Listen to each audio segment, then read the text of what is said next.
Alright, so you've just gone Infamous and collected your reward, but now you're looking for a fast way to level up to Infamy 25 or higher, like me. If you're past Infamy 5, then this is probably the best guide for you. Why Infamy 5, you may ask? Well, everyone knows Infamy 5 is a grind on its own. Plus, my strategy is pretty much only one down. Sorry, death sentence. Why did they change it? Anyway, to start the strategy and to get as little concealment as possible, buy the Akimbo Gruber Curse pistols. If you don't have the Armored Transport DLC, get the Shimano 88 pistol and slap a suppressor on it. But if you do, use the Gruber Curse pistol. However, the melee weapon doesn't really matter, as long as it has good concealment. For the equipment, use a body bag case, of course, and now your build is done. You should look like a shy dab in chains now. In regard to the first heist, select Diamond Store on the highest difficulty you can. This should be Death Wish, and play as you normally would.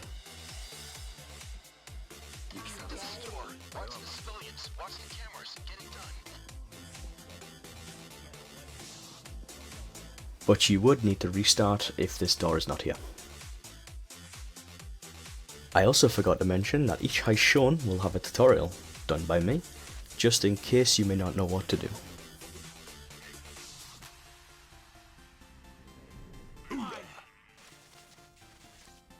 Look out for this keycard scanner, as you will need it later to disable the glass alarm.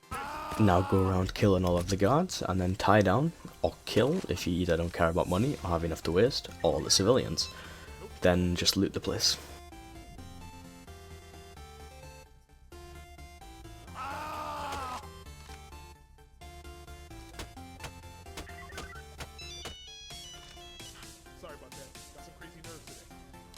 But first, get the keycard from the manager and use it on the scanner you saw previously.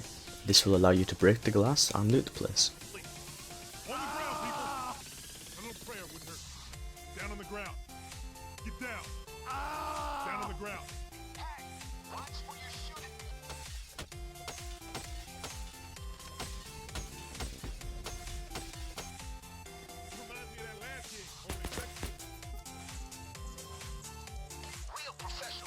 If you completed the heist, you should be awarded a level somewhere between level 40 and 50, and if you have a friend that has one down unlocked, you may also do it with them to get even more XP. Now just claim your reward and get on to the next heist. Now that you have skill points, invest them into what is shown. For the ghost tree, ace everything in Shinobi, and get duck and cover and at least basic parkour. You can ace this depending on your preference of running, although I have found omnidirectional running to be very useful. Then you can either put your points into Force Friendship or Transporter. The main skills you want is the entire Shinobi tree though. Make sure to get them first and then the luxury skills later.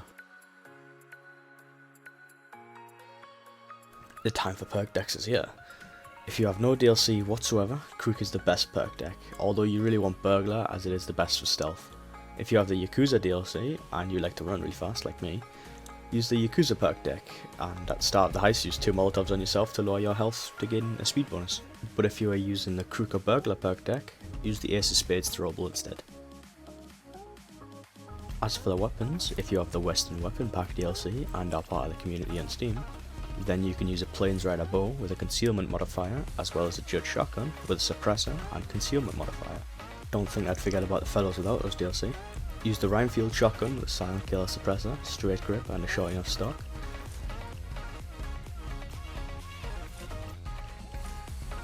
For the secondary, use the Locomotive 12 gauge with a silent killer suppressor, concealment modifier, straight grip and a tactical shorty stock.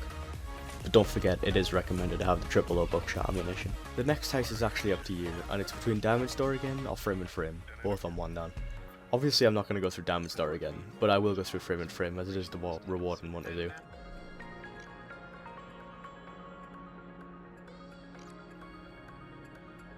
Ready for the shot?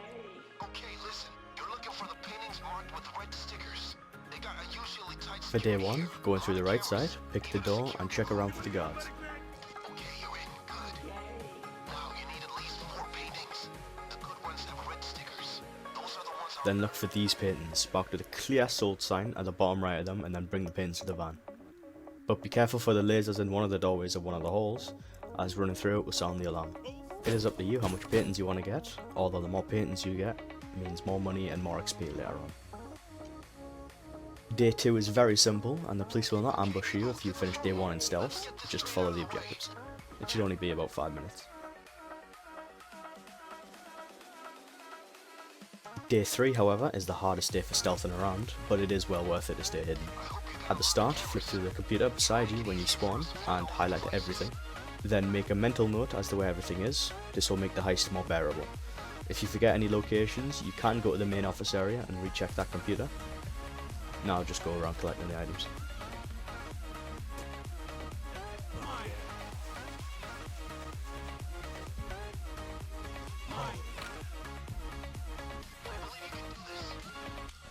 You can also kill guards on your venture around the penthouse, just don't kill any more than 3, otherwise a 4th guard will spawn and wander for about 6 minutes. It is much easier to kill 3 than it is to kill 4, as that 4th guard will come back. After you have collected all the items, go back up and place them next to the original computer and interact with the keyboard in the main office. Then you must find the vault in one of the 3 locations of interactable hoop shelves, enter it, and then go back up to spawn and move all 8 bags of cocaine into the vault.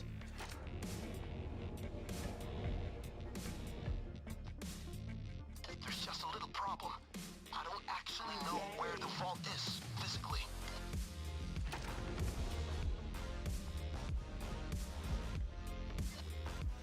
Go back to the keyboard and interact with it to reveal the escape. Either interact with it again to turn off the vault lasers and get the gold in the vault, or leave. It is up to you. But if you go for the gold, just be safe and get 3 or 4 bags of gold each time you go in, as the lasers will turn back on after about 10 seconds. The last thing you want to do is get trapped in the vault without anyone to help you.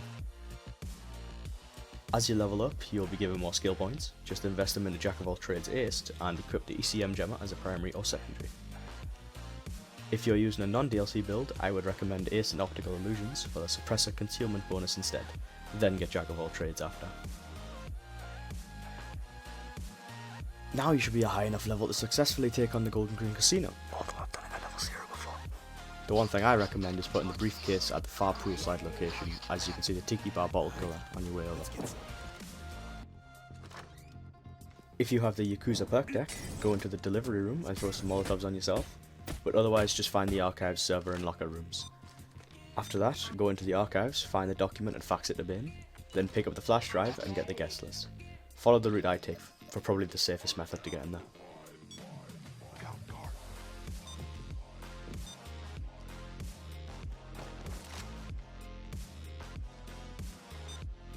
Guard on patrol.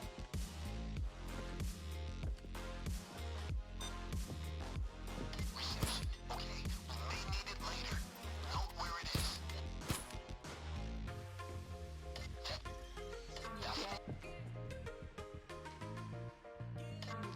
Find out where he is and what colour bottle he is drinking. There are only 2 locations for him himself, and they are next to the bathrooms. The left hand side is the one shown, and the right hand side is just further down the women's bathroom. Keep going until you get the indication of 3 bar locations, then find out where that bottle is and go to Spike the Slot Addict. Hide in the bathroom nearby and follow him to safely subdue or kill him to get the keycard. Now go to his room and send the camera guards to sleep. However, you must find the 3 different coloured numbers around the map before you can enter the vault. The blue number is found inside the manager's office, a black door opposite the camera room, and the code itself is behind a painting in a safe. The green number is found in a locker room in one of the lockers, and finally, the red number can be found wherever the VIP is. With Heartbreaker Annie, this is in the VIP room, otherwise it can be found in a few other locations that I just don't know. Look at a guide if you're unsure as to where you need to look. After you have found the numbers, put them in the keypad and loot the vault. You must get the dentist loot in order to escape though, which is behind the private door you have to drill.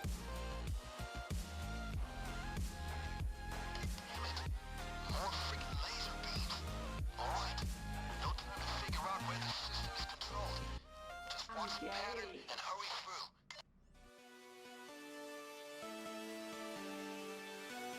through. Should be finished now. Hooray! So now you may want to spend your skill points. It's suggested for non-Yakuza using people to put them into drill skills. Otherwise, put them into getting the frenzy skill in Fugitive. Now repeat these heists, or other rewarding heists if you want variety, until you get level 100. And if you want to see what a completed stealth and Yakuza build looks like, here you go. Thanks for watching.